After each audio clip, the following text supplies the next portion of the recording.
السلام علیکم ورحمۃ اللہ وبرکاتہ۔ ناظرین، آج کی اس ویڈیو میں ہم جانیں گے کہ آخر ایک شرابی کی قبر پر روزانہ کتے کیوں بھونکا کرتے تھے۔ یہ ایک ایسا عبرتناک واقعہ ہے جسے سن کر آپ حیران رہ جاؤ گے۔ تو جاننے کے لیے آپ اس ویڈیو کو آخر تک لازمی دیکھیے گا۔ ناظرین، ایک بار کا واقعہ ہے کہ ایک نوجوان گاؤں سے باہر کی ایک فیکٹری میں نوکری کیا کرتا تھا، تو لہٰذا اسے اپنے گاؤں سے نکل کر فیکٹری جانے کے لیے کچھ سفر طے کرنا پڑتا تھا۔ یہ شخص کسی بھی سواری یا گاڑی کا سہارا نہیں لیا کرتا تھا، بلکہ روزانہ پیدل ہی اپنے کام پر جایا کرتا تھا۔ اس کا یہ کہنا تھا کہ یوں پیدل جانے سے میری ورزش بھی ہو جاتی ہے اور صحت بھی اچھی رہتی ہے۔ اور اس شخص کا گزر گاؤں کے کھیتوں اور ہریالی کے بیچ میں سے ہوتا تھا، تو یہ خود کو انتہائی تازہ محسوس کرتا تھا۔ گاؤں کے باہر کی جانب ایک قبرستان بھی موجود تھا، چنانچہ یہ باہر سے گزرتے ہوئے اہل قبور کو سلام بھی کر لیا کرتا تھا اور ان کے حق میں دعا بھی کیا کرتا تھا۔ لیکن پچھلے 3 روز سے روزانہ کی بنیاد پر ایک انتہائی عجیب و غریب واقعہ پیش آ رہا تھا، جو کہ اس کو سمجھ نہیں آ رہا تھا کہ اس معاملے کی آخر وجہ کیا ہے، کیونکہ آج تک تو کبھی ایسا نہیں ہوا کرتا تھا، کیونکہ اس کو تقریباً 10 سال کا عرصہ گزر چکا تھا، کیونکہ وہ روزانہ اپنی فیکٹری جاتے ہوئے اس قبرستان سے گزرا کرتا تھا اور شام کو فیکٹری سے گھر واپس آنے پر بھی یہ اسی قبرستان سے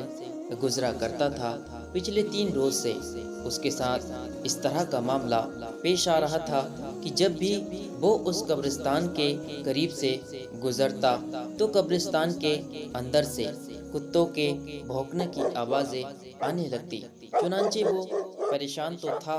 کہ آخر قبرستان کے اندر یہ کتے کیوں بھونک رہے ہیں، آخر یہ معاملہ کیا ہے، اور اس طرح اس کی پریشانی دن بدن بڑھتی ہی جا رہی تھی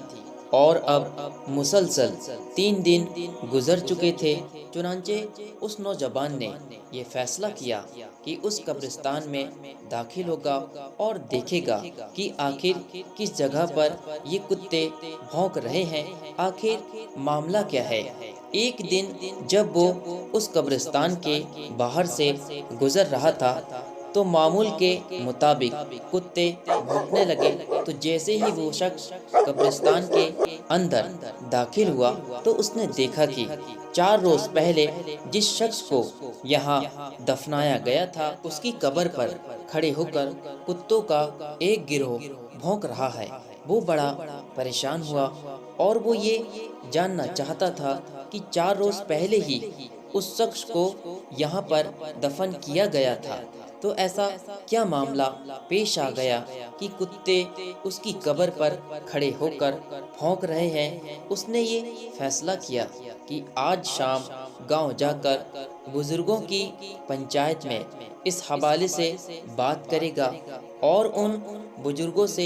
بات کرے گا کہ آج سے 4 روز پہلے جو شخص اس دنیا سے چلا گیا، جس شخص کا انتقال ہو گیا تھا، اس کی قبر پر مسلسل 3 روز سے کتے بھونک رہے ہیں۔ چنانچہ وہ اپنے کام سے فارغ ہو کر جب گھر آتا ہے تو آ کر تمام احوال اپنے گاؤں والوں کے سامنے یہ بیان کر دیتا ہے۔ تو اس کے بعد دوستو، کیا اس قبر کو کھولا گیا؟ اگر کھولا گیا تو اس کے اندر کیا مناظر دیکھے گئے، اور جو مناظر دیکھے گئے ان سے گاؤں والوں کو کیا عبرت حاصل ہوئی؟ تو دوستو، گاؤں کے بزرگوں نے یہ فیصلہ کیا کہ کسی عالم صاحب یا مفتی صاحب سے مشورہ کیا جائے اور فتویٰ لیا جائے، کیا ایسی صورتحال میں قبر کو کھولنا چاہیے اور اس طرح قبر کو کھولنا جائز بھی ہے کہ نہیں ہے۔ مولوی صاحبان کے علاوہ اس کے گھر والوں کی اجازت بھی ضروری تھی، تو وہ تمام بزرگ اس کے گھر پہنچے اور وہاں پہنچ کر سارا ماجرا بیان کیا کہ اس طرح سے پچھلے 4 روز سے کتوں کے بھونکنے کی آوازیں آ رہی ہے، تو وہ قبر کو کھول کے دیکھنا چاہیے کہ آخر ماجرا کیا ہے۔ تو اس شخص کے بھائی نے کہا کہ اگر آپ قبر کو کھول کر دیکھنا چاہتے ہیں تو کھول کر دیکھ سکتے ہیں، ہماری طرف سے آپ کو اجازت ہے، لیکن ہم آپ کے ساتھ نہیں جائیں گے۔ آپ اکیلے جا کر اس کی قبر کو کھول کر دیکھ سکتے ہیں کہ آخر قبر کے اندر کیا معاملہ پیش آ رہا ہے۔ بظاہر یہ لوگوں کے لیے بڑی حیرانگی کی بات تھی کہ ایک بھائی اپنے سگے بھائی کی قبر کو کھولنے کے درمیان وہاں موجود نہ ہونے کی بات کر رہا تھا۔ لوگوں نے اس بات پر زیادہ دھیان دینے کی بجائے یہ سوچا کہ پہلے اس قبر کو کھول کر دیکھا جائے کہ ہو سکتا ہے وہ وجہ سامنے آ جائے، اور یہ بھی ہو سکتا ہے کہ دونوں بھائیوں کی آپس میں انبن ہو، جس کی وجہ سے اس نے ایسا بیان دیا ہے اور ایسی بات کی ہے۔ چنانچہ اس کے قریبی قبرستان تو نہ گئے، لیکن اب گاؤں میں سے ایک بڑا ہجوم قبرستان میں موجود تھا اور کھدائی کا سامان بھی وہاں لایا جا چکا تھا، لہٰذا یہ فیصلہ کیا گیا کہ اب قبر کو کھولا جائے، اور اس طرح اس قبر کو کھولنے کا کام شروع کیا گیا۔ اور وہ کتے جو 3 روز سے لگاتار اس قبر پر کھڑے ہو کر بھونک رہے تھے، وہ بھی ارد گرد موجود تھے اور مسلسل آس پاس گھومتے رہے، اور جیسے ہی قبر کو کھولا گیا اور ایسا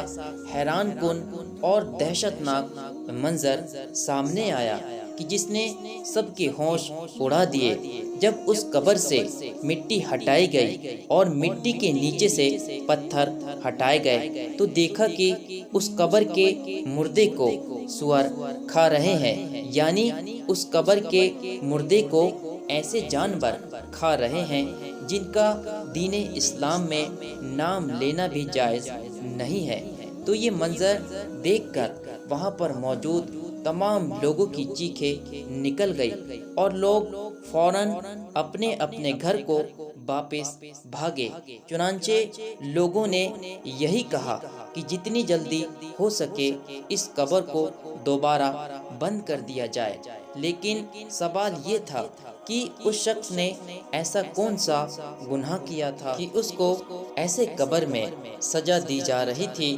جب سب لوگ اکٹھا ہو کر اس شخص کے گھر پہنچے جو عذاب قبر میں گرفتار تھا، جب لوگوں نے اس کے بھائی سے پوچھا کہ آخر تمہارے بھائی نے ایسا کیا کیا تھا کہ جس کی وجہ سے اس پر اتنا سخت عذاب نازل ہوا کہ اس کے مرنے کے بعد صرف 3 دن کے اندر ہی اس کے جسم کو سور کھا رہے ہیں اور اس کی قبر پر کتے کھڑے ہو کر بھونک رہے ہیں۔ تو وہ شخص کہنے لگا کہ میں جانتا تھا کہ آپ کی آنکھوں کے سامنے ایسا ہی کوئی منظر سامنے آئے گا، اس لیے میں نے آپ کے ساتھ جانے سے انکار کر دیا تھا، کیونکہ میں اس کی وجہ جانتا ہوں۔ لوگوں نے سوال کیا کہ آخر بتاؤ اس کی وجہ کیا ہے؟ تو اس نے کہا کہ میرا بھائی کوئی شریف آدمی نہیں تھا، وہ دراصل ایک شرابی آدمی تھا جو سارا دن شراب کے نشے میں ڈوبا رہتا تھا کہ نہ اسے گھر کی پرواہ تھی اور نہ ہی گھر والوں کی۔ اس کی زندگی کا مقصد صرف اور صرف عیاشی کرنا تھا، اور اس طرح وہ شراب پی کر رشتوں کو بھول جایا کرتا تھا، یہاں تک کہ وہ اپنی ماں کو گالی دیا کرتا تھا اور اپنے باپ کو مارا کرتا تھا، اور جب بھی اسے نشہ خریدنے کے پیسے نہ ملتے تو وہ اپنی بہن کو بیچنے کے لیے بازار تک جایا کرتا تھا۔ یہ وہ اس کے گناہ تھے کہ جس کی وجہ سے وہ آج قبر کے اتنے سخت عذاب میں گرفتار ہے۔ تو اس واقعہ کو سننے کے بعد آپ کو اس بات کا تو علم ہو ہی گیا ہوگا کہ نشہ کرنا کتنی بری چیز ہے، کہ انسان اگر دنیا میں اس طرح سے کوئی نشہ کرتا ہے تو مرنے کے بعد اسے کتنے سخت عذاب میں مبتلا ہونا پڑتا ہے۔ اس واقعہ سے ہمیں پتہ چلتا ہے کہ دین اسلام نے شراب نوشی کو کیوں حرام قرار دیا ہے اور اس سے کیوں اتنا دور رہنے کا حکم دیا ہے۔ اللہ کریم ہم سب کو نیکی کرنے کی توفیق دے اور ان تمام برائیوں سے اور ان تمام حرام کاموں سے بچنے کی توفیق دے۔ آمین ثم آمین۔